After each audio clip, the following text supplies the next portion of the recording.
काबुली वाला। मेरी 5 बरस की बच्ची जिसका नाम मुन्नी है, घड़ी भर खामोश नहीं रहती। एक दिन सुबह सवेरे मैं अपने नावल का 70वां बाप लिख रहा था। मुन्नी ने आकर कहा, बाबूजी, सबूदा मेरा नौकर कौवे को कॉक कहता है। वो कुछ नहीं जानता और इससे पहले मैं कुछ कहूँ उसने दूसरी बात शुरू कर दी। देखिए बाबूजी, भोला कहता है कि आसमान में हाथी अपने सूंडों से पानी बरसाते हैं। भोला ऐसे ही झूठी बातें करता है। मैंने हंसकर मुन्नी से कहा, मुन्नी, तू भोला के साथ जाकर खेल। मुझे इस वक्त काम करना है। मेरा घर सड़क के किनारे है। एक दिन मुन्नी मेरे कमरे में खेल रही थी। अचानक वो खेल छोड़कर बरामदे में दौड़ गई और ज़ोर ज़ोर से काबुली वाले, ओ काबुली वाले पुकारने लगी। काबुली वाले के कंधे पर मेवे का थैला और हाथ में अंगूरों की पिटारी थी। मोटे मोटे कपड़े का थैला था।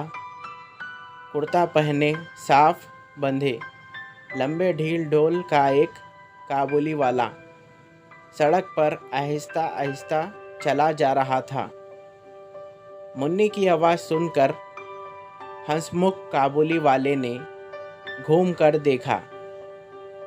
मुन्नी घबरा गई और उस काबुली वाले को फाटक में अंदर आता देख कर भाग गई।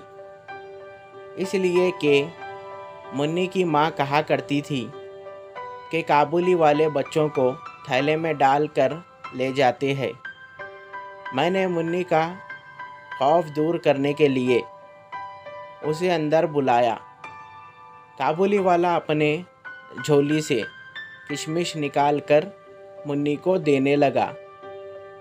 मुन्नी किसी तरह लेने पर राज़ी ना हुई। उसका शोभा और भी बढ़ गया। वो डर कर मुझसे लपेट गई।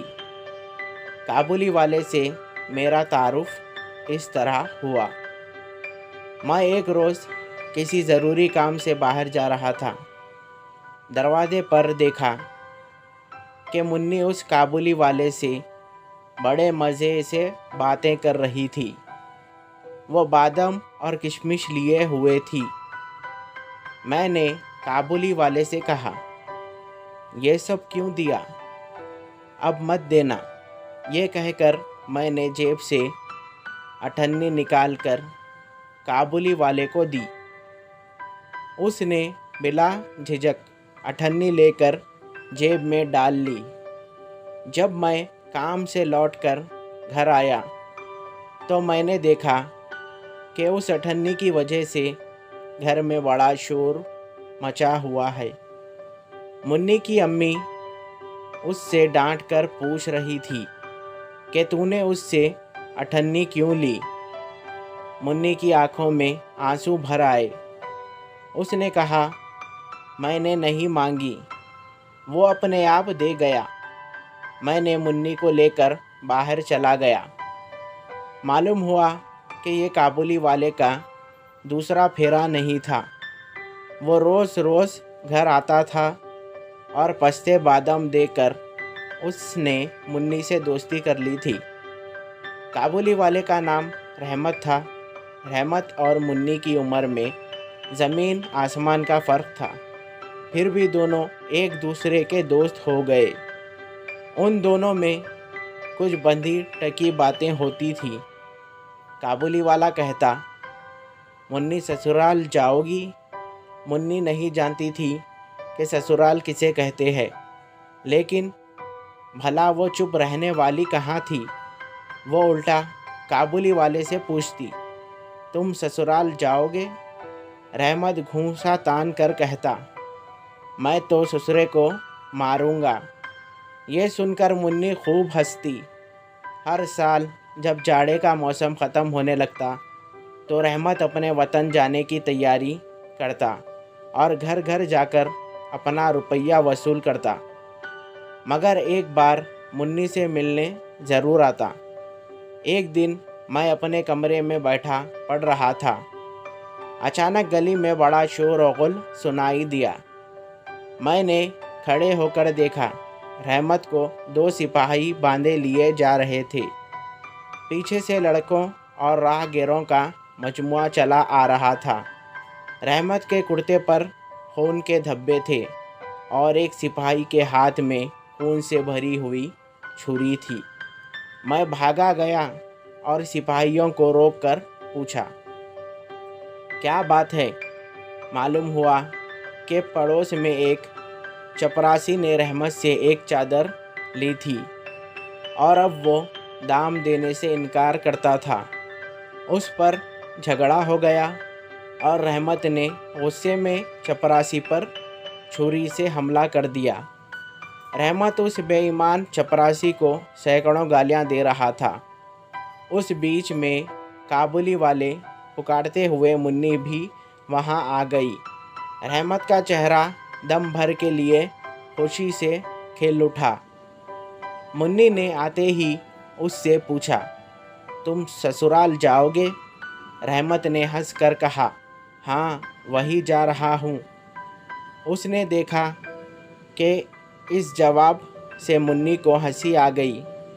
तब उसने घूंसा दिखाकर कहा, मैं ससुरे को मारता तो ज़रूर, लेकिन क्या करूं, मेरे हाथ बंधे हुए हैं।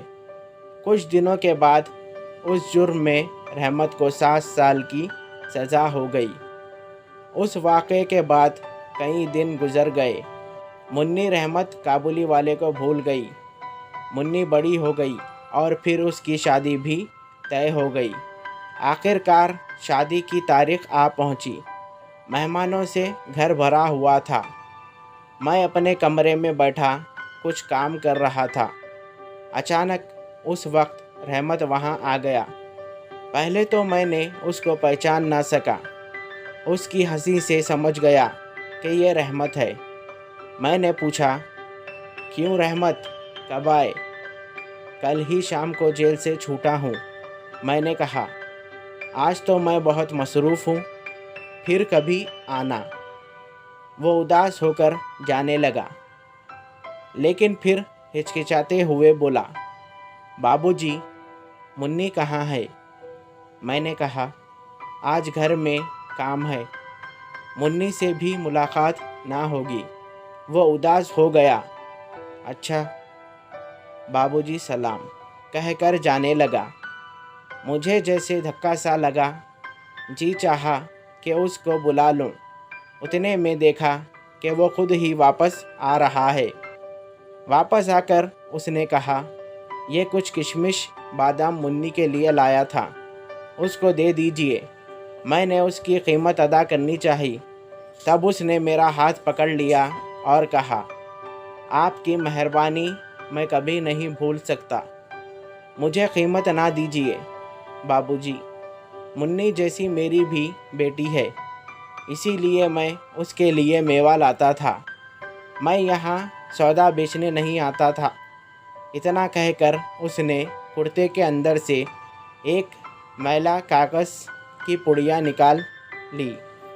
बड़ी एहतियात से पुड़िया खोलकर मेरे सामने रख दी। उस कागज़ पर एक छोटे से हाथ का निशान था। अपनी बेटी की इस निशान को छाती से लगाकर रहमत इतनी दूर से मेवा बेचने कोलकाता आया था। यह देखकर मेरे आंखों में आंसू आ गए। मैं सब कुछ भूल गया। बस ये बात याद रह गई कि मैं भी बाप हूँ और वो भी बाप है। मैंने उसी वक्त मुन्नी को अंदर से बुलाया। मुन्नी शादी के कपड़े और जेवर पहने हुए आई और शर्माई मेरे सामने खड़ी हो गई। उसको देखकर काबुली वाला घबराया और बात भी ना कर सका। फिर उसने हंसकर कहा, मुन्नी, तू ससुराल जा रही है। अब मुन्नी ससुराल के मायने समझने लगी थी। उसने शर्मा के सर झुका लिया। रहमत कुछ सोचकर ज़मीन पर बैठ गया।